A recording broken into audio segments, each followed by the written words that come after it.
Radhe Radhe, hi friends, welcome back to my daily blog channel lifestyle ও মৌদিতা। কেমন আছো তোমরা সবাই? আশা করছি সবাই খুব সুস্থ আছো, ভালো আছো। আমরাও খুব ভালো আছি। তো ফার্স্টে যে লটকানটা দেখতে পেলে ওটাই আজকে আমি তোমাদের সাথে শেয়ার করব।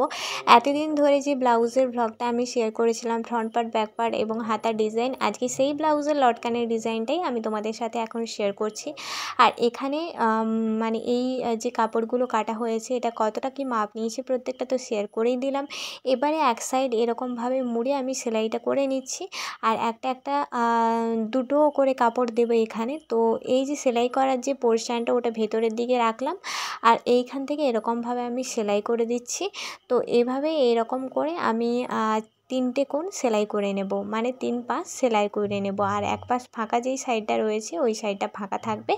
আর এই যে কাপড়গুলো কাটিং করে দিচ্ছি, কারণ কর্নারে তখন মানে যখন ওই কাপড়টা বের করব বাইরের দিকে, কর্নারে মুড়তে তখন সমস্যা হবে, তার কারণেই। এই তো হয়ে গেছে। তো দেখতেই পেলে একটা বক্সের মতো করে নিলাম। এবার এই বক্স ব্যাগের মধ্যে আমি কিছু জিনিসপত্র ঢোকাবো। স্কুলের বই খাতা, হ্যাঁ ঠিকই বলছি, এটাতে আর স্কুলের বই খাতা ঢুকবে না। এখানে এই টুকরো কাপড়গুলো আমি ঢোকাবো। তো এখানে এই টুকরো কাপড়গুলোর বদলে তোমরা তুলোও ইউজ করতে পারো, বাট আমি এখানে টুকরো কাপড়গুলো ইউজ করছি। এবারে এই সামনের অংশ থেকে এখানে আমি সেলাই করব। তো দুটো প্রান্ত আমি সমান করে নিলাম এবং এর ওপর থেকে সুতো নিয়ে নিলাম। আর লটকানে যে দড়িটা সেটা আমি দেখো এই যে কর্নারে একটা কর্নারে আমি সেলাই করে দিচ্ছি ভালো করে ঢুকিয়ে। এখানে তোমরা 3-4টা করে সেলাই করে দিতে পারো।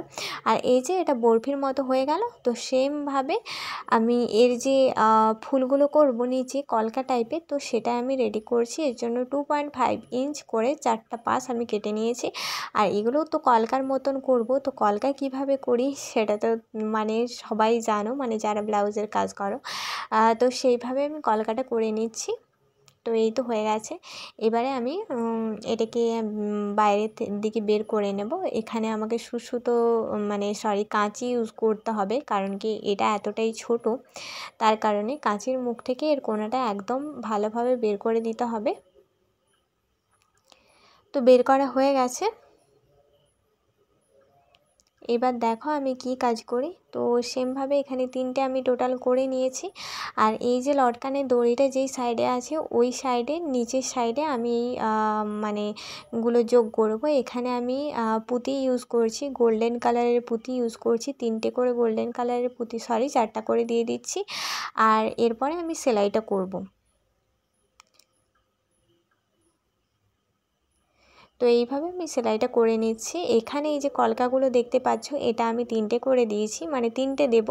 আর তোমরা এখানে 5টাও ইউজ করতে পারো, 7টাও ইউজ করতে পারো।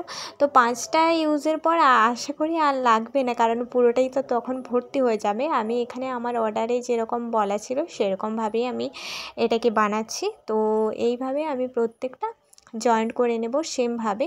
তো একটু একটু গ্যাপ দিয়ে এটা জয়েন্ট করতে হবে। তো এইভাবে আমি আরও একটা জয়েন্ট করে নিলাম। তো এই লটকানের ডিজাইনটা খুব সিম্পল একটা ডিজাইন, তোমরা চাইলে অবশ্যই কিন্তু ট্রাই করতে পারো। আর লটকান ডিজাইনটা কতটা তোমাদের বোঝাতে পেরেছি এবং কতটা সুন্দর লাগছে সেটা কিন্তু তোমরা অবশ্যই কমেন্ট করে জানিও। আরও সুন্দর সুন্দর লটকানের ডিজাইন আমি তোমাদের সাথে শেয়ার করব। আজকের মতো এই পর্যন্ত, চলো টাটা, রাধে রাধে, হরে কৃষ্ণ।